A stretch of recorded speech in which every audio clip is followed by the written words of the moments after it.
Hello friends, my self प्रिया सैनी और मैं आप सभी का अपने चैनल जर्नी ऑफ एम में बहुत बहुत स्वागत करती हूँ। गाइज, आज मैं आपके लिए बहुत ही इम्पोर्टेंट टॉपिक पर ये वीडियो लेकर आई हूँ। तो जैसे कि आप सभी जानते हैं कि आपका वीर गाथा प्रोजेक्ट चल रहा है, जिसमें आपको काफ़ी इम्पोर्टेंट टॉपिक्स ऐसे पैराग्राफ और पोयम के लिए दिए गए हैं। तो दोस्तों, मैं आपको बता दूं कि इससे पहले मैंने जो दोनों टॉपिक्स आपके पैराग्राफ और एस्से के दिए हैं, इसके ऊपर मैंने वीडियो अपलोड कर दी है। अगर आपने वो नहीं देखी है तो आप वो भी देख सकते हैं। साथ ही इन दोनों टॉपिक्स पर आपको पोयम भी मेरे चैनल पर प्रोवाइड हो चुकी है, तो आप जाकर जल्दी से उस पोयम को देखें और वीडियो को लाइक करें और चैनल को सब्सक्राइब करना ना भूलें अगर आपको मेरी सारी वीडियोज़ पसंद आती है। गाइज, आपको मेरे चैनल पर सभी अपने प्रोजेक्ट से रिलेटेड, सभी अपने कंपटीशन से रिलेटेड ऐसे पोयम, स्लोगन और पैराग्राफ प्रोवाइड कराए जाते हैं। तो मेरा चैनल आपके लिए इन फ्यूचर भी बहुत ही बेनिफिशियल है, ताकि आपका कोई भी कंपटीशन मिस नहीं होगा। और बहुत सारे बच्चे बहुत सारे प्राइज़ भी जीतते हैं, जो कि बाद में कमेंट बॉक्स में कमेंट कर कर बताते हैं। तो मुझे बहुत खुशी होती है कि जब हमारे द्वारा किया गया कोई कार्य सफल होता है और उसका रिजल्ट कुछ अच्छा मिलता है। तो दोस्तों, मेरी यही मनोकामना है कि आप भविष्य में सफल रहें, हमेशा कोई ना कोई स्थान अवश्य पाते रहें। तो चलिए आज शुरू करते हैं। गैलेंट्री अवार्ड विनर, इसका जो ये एक पैराग्राफ के रूप में भी आप इसे लिख सकते हैं और ऐसे के रूप में भी ये वाला जो कंटेंट है आपके लिए सूटेबल होगा। तो चलिए शुरू करते हैं। इसका जो टॉपिक है वो है गैलेंट्री अवार्ड विनर के ऊपर आपको ये पैराग्राफ लिखना है। तो जो टॉपिक है वो है इफ़ आई हैड बीन।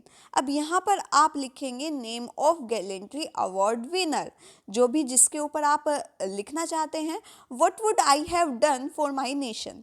अब आपको वीडियो के मिडल में मैं बताऊंगी कि मैंने किसके ऊपर ये लिखा हुआ है। तो आप वीडियो को स्टार्टिंग से ध्यान से देखें और मैं 100% श्योरिटी से कह सकती हूँ कि अगर आप इस तरीके से अपना कंटेंट लिखेंगे तो आपको कोई ना कोई प्राइज़ ज़रूर मिलेगा। तो इससे पहले मैंने एक और ऐसे इस टॉपिक के ऊपर अपलोड किया हुआ है, पैराग्राफ भी है वो, तो आप वो भी देख सकते हैं। देखिए बच्चों, अपने ऐसे या पैराग्राफ को कह सकते हैं कि इम्प्रेसिव बनाने के लिए आप जो इसकी स्टार्टिंग करें वो एक कोटेशन से करेंगे, तो जो आपका ऐसे है वो बहुत ही इफ़ेक्टिव बनता है या पैराग्राफ बहुत ही इफ़ेक्टिव बनता है। देखिए मैंने कैसे शुरू किया है। It is not just a medal of gallantry, it is the medal of love from country. तो ये केवल एक मेडल नहीं है शौर्य का, ये तो हमारे देश से उसका प्रेम है कि हम जितना अपने देश से प्रेम करते हैं। इस तरीके से आप बच्चों स्टार्टिंग में कोटेशन लिखेंगे। उसके बाद आपका आता है इंट्रोडक्शन पार्ट। इंट्रोडक्शन पार्ट आपका बहुत ही इम्प्रेसिव होना चाहिए, बहुत ही इफेक्टिव होना चाहिए। देखिए मैंने किस तरीके से लिखा है। There are many peoples in the world who gave their lives for their loved ones, but very few people who gives their lives for the country. दुनिया में बहुत सारे लोग हैं जो अपनों के लिए अपनी जान दे देते हैं, लेकिन बहुत कम ऐसे हैं जो अपने देश के लिए अपनी जान दे देते हैं। तो देखिए कितनी अच्छी तरीके से मैंने स्टार्टिंग की है। तो आप भी इस तरीके से स्टार्टिंग करें। और दोस्तों, अगर वीडियो पसंद आए तो प्लीज़ चैनल को सब्सक्राइब करें, ये आपसे मेरी एक विनती है, एक रिक्वेस्ट है। Those people who give their lives for the country and called gallantry. तो जो लोग अपने देश के लिए अपनी जान दे देते हैं वो क्या कहलाते हैं? महान शौर्यवीर कहलाते हैं। India has seen a lot of freedom fighters for their motherland. तो भारत ने बहुत सारे फ्रीडम फाइटर्स हैं यहाँ पर हुए हैं। While I respect each and every one for them equally.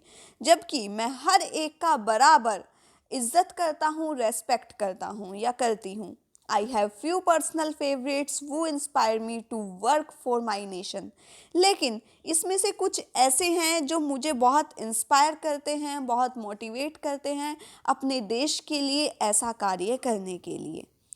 नेक जादूनाथ सिंह, तो ये आपके गैलेंट्री अवार्ड विनर रहे हैं।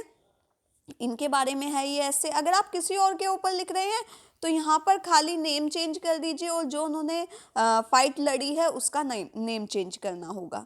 तो next, Jadunath Singh was a soldier of Indian army. ये एक इंडियन आर्मी के सोल्जर थे। वो fought the Indo Pakistan war on 1947 in Jammu Kashmir, जिन्होंने भारत पाकिस्तान युद्ध लड़ा था 1947 में जम्मू और कश्मीर में। He died in the battle, वो युद्ध में मारे गए। And was later awarded with the Param Vir Chakra for his bravery in the war, और जिन्हें बाद में परमवीर चक्र से सम्मानित किया गया उनकी बहादुरी के लिए। जिस बहादुरी से वो युद्ध में लड़े, वार मतलब होता है युद्ध में लड़े, उसके लिए उन्हें सम्मानित किया गया। देखिए बच्चों, मैं हर एक वर्ड का आपको अच्छे से मीनिंग बताती चल रही हूँ, तो आई होप आपको बहुत अच्छे से समझ आ रहा होगा। और अगर समझ आ रहा है और ऐसे ही इंटरेस्टिंग ऐसे आगे पाने हैं तो प्लीज़ चैनल को सब्सक्राइब करें, बेल आइकन जरूर प्रेस करें। He was the fourth recipient of Paramvir Chakra. If I had been Naik Jadunath Singh, तो आपका टॉपिक है कि what would I have done, तो इसी के ऊपर आप लिखेंगे अगर मैं भी जादूनाथ सिंह होता या होती, I would fight as bravery, मैं भी इसी बहादुरी से लड़ती, as he fought for his country, जैसे कि वो हमारे देश के लिए, अपने देश के लिए लड़े हैं। I am highly inspired by gallantry award winner. मैं, ये जो गैलेंट्री अवार्ड विनर हैं कौन, नेक जादूनाथ सिंह, इनसे पूरी तरह से इंस्पायर हूँ। He was fearlessly, couragelessly and always ready to serve his nation, जो एक बहादुर हैं, मतलब निर्भीक हैं, हमेशा निडर होकर चलते हैं और अपने देश की सेवा के लिए हमेशा तत्पर रहते हैं। He inspired me to join Indian army, वो हमें इंडियन आर्मी ज्वाइन करने के लिए मोटिवेट मुझको करते हैं। And motivate to do something different for my nation, और इसलिए भी मोटिवेट करते हैं ताकि मैं देश के लिए कुछ अलग, कुछ बेहतर कर सकूं। My heart fills with patriotism when I see him with courageous, तो मेरा जो हृदय है वो पूरी तरह से देशभक्ति से भर जाता है जबकि मैं उनकी बहादुरी को देखती हूँ। सो इन द एंड, अतः अंत में मैं कह सकता हूँ या कह सकती हूँ कि I would like to say that if I was Naik Jadunath, अगर मैं जादूनाथ सिंह होता या होती, I would have taken the country to that height, the height to which he has taken it, मैं भी देश को उसी ऊंचाई पर लेकर जाती जिस ऊंचाई पर वो लेकर गए हैं। I will cherish his martyrdom in my heart for the rest of my life and will always be dedicated to serve the country. उनकी जो यह शहादत है ये मेरे हृदय में हमेशा ज़िंदा रहेगी और मैं इसी तरह देश की सेवा के लिए, डेडिकेशन के लिए हमेशा तत्पर रहूँगा या रहूँगी। तो दोस्तों, ये आपका 300 to 500 वर्ड्स में पैराग्राफ है। This is very important paragraph. और अगर आपको ये वीडियो पसंद आती है तो प्लीज़ चैनल को सब्सक्राइब करें, वीडियो को लाइक करें और ज़्यादा से ज़्यादा शेयर करें। Thank you so much.